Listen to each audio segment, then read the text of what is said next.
It's my feel-good breakfast show. Thank you very much, Ilana. In fact, in honor of August being National Organ Donor Awareness Month, we take a look at some unconventional body parts and organ transplants that have taken place recently. Now, with the envelope constantly being pushed, we saw 8-year-old Zion Harvey from the United States become the very first child to receive a double hand transplant in July this year, while 30-year-old Valerie Spiridonov from Russia recently volunteered to become the first person to undergo a head transplant as part of Italian Dr. Sergio Canavero's project named Heaven Gemini. Now, the procedure is scheduled to take place in 2017. Meanwhile, South Africa also reaffirmed its title as an international leader in organ transplantation when the world's very first successful penis transplant was carried out in Cape Town last year. Dr. Andre van der Merwe from Stellenbosch University led the operation and recently announced even more good news for the man who underwent the procedure. In fact, we have the doctor on the line right now, Dr. Andre van der Merwe, to give us a bit of an update. Thank you very much for taking our call this morning. Thank you very much for having me on your show. Now, tell me about how the recipient is doing currently. Well, he's doing very well. His sexual function is returned normal. His urination is normal. Unfortunately, he's had a bit of a worrying infection on his foot due to the immune suppression. But he's back at work now, and we treated that.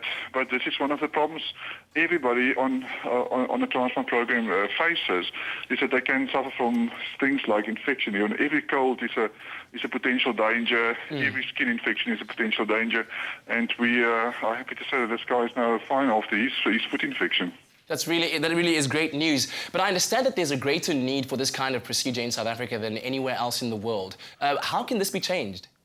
Exactly. You know, prevention is always better than cure for any type of transplantation, whether it be kidney, heart, liver, lungs, skin, or whatever. Yeah. And that any type of transplant really just stands in the gap for maybe later research that will happen, for stem cell research that will maybe produce organs that is, you know, immune sensitive to their own body. Yes. So the need is great, especially for penile transplant in South Africa.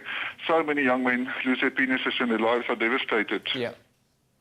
And of course, as a result, of course, we know it's been widely reported in the news of the botched circumcisions that happened, but of course many other situations as well. Exactly. The botched circumcision is the biggest cause of penile loss in South Africa. Yeah. And I think we only know the tip of the iceberg.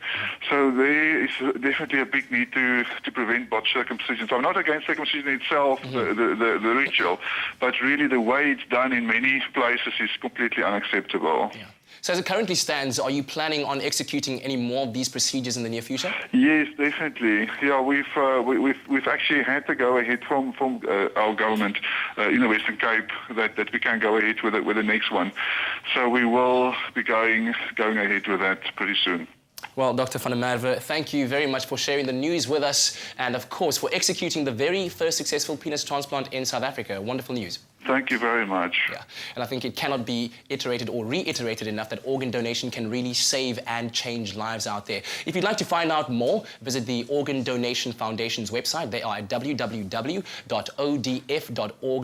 or you can give them a call on their toll-free number 0800 22 6611. And also remember that once you do decide to become an organ donor, to inform your family of this very important news. But I'm sure you might have many questions to ask. Our number is still open, 083 913 3728, as we continue to chat about this very important topic in our Medical Tuesday slot.